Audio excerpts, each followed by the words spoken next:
Hi, this is Dr. Jonathan Youssef, Networking for Your Optimal Health. Today's topic is going to be about heartburn and acid reflux. Many of my patients are asking me, what types of foods should I avoid? What do I need to do to avoid heartburn and acid reflux? And can it also lead to ulcers? So one of the main theories as to why people have heartburn and acid reflux is that the lower esophageal sphincter, which is at the bottom portion of your esophagus, at the top portion of your stomach, is kind of weak, and that causes acidity to build up and go backwards.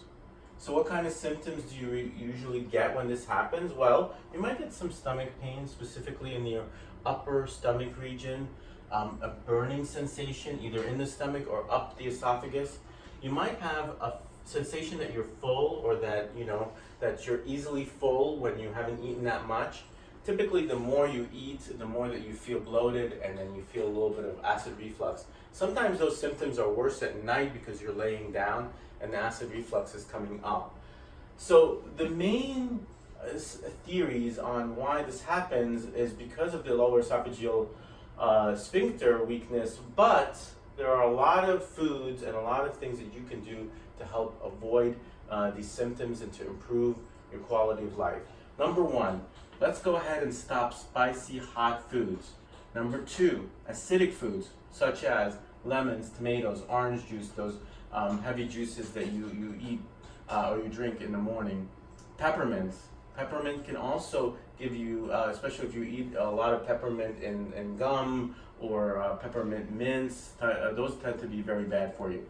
Alcohol, both at night, of course, specifically at night, when you're laying down, all that alcohol is doing is just tearing up your stomach, so be careful with that. Fried, greasy foods does not help, as you know, and probably tried eating all sorts of different things. Like so pizza, for example, it's got tomatoes, it's got the fried, greasy cheese on it, and it's got the bread, which kind of also bloats you. Chocolate, and of course caffeine. That's my favorite, but unfortunately, especially on an empty stomach, this gives me a lot of heartburn and acid reflux. So keeping those items in line: alcohol, hot sauces, peppermints, fried greasy foods. Some things to consider to try and maybe settle your stomach: a little bit of oatmeal has been shown to show some benefits. Some non-citric fruits can sometimes calm it. I usually like to have an apple. That tends to calm my stomach down. Egg whites tend to be pretty good for you. Ginger and of course veggies are always good. Green beans, leafy green vegetables, or cauliflower are excellent. So the second theory on heartburn and acid reflux, and maybe even gastric ulcers, is that there's a bacteria called Helicobacter pylori. This has been on the news and in our attention for a long time now, because we think that it's linked with maybe certain types of cancer and increased risk for ulcers. So the reason why we look at it in the medical field is because we can essentially cure some patients' heartburn, acid reflux by treating this bacteria. So it's important to go see your doctor for this test. Another possible cause for your heartburn, acid reflux could be due to anti-inflammatories.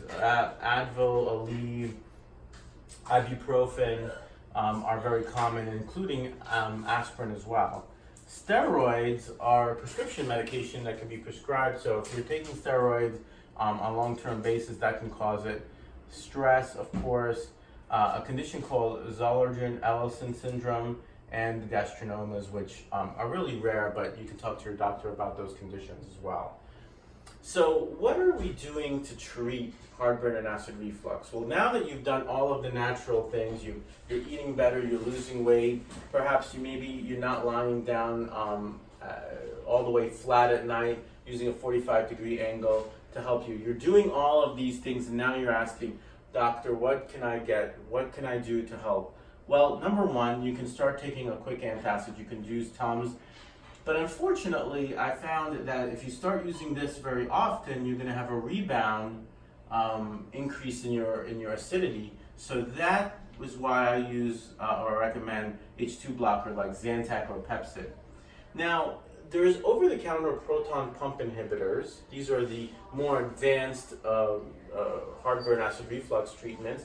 Prilosec, Nexium, Protonix, Acifex, even prescription strength. I like a product called Dexillant as well for my prescriptions, but these proton pump inhibitors work a little bit. I think we believe that they're the strongest in this class. So in sort of like a upward fashion, I would start with the antacids, maybe go to the H2 blockers and proton pump inhibitors. Now, Reglan is one prescription medication that doctors use to help the motility of your stomach. So this will help the food go down and help you move the food down your esophagus and into the stomach and down the colon.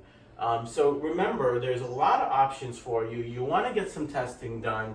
You want to consider your diet. So if you're interested in more information, come see your doctor. This is Dr. Jonathan Youssef, Networking for Your Optimal Health.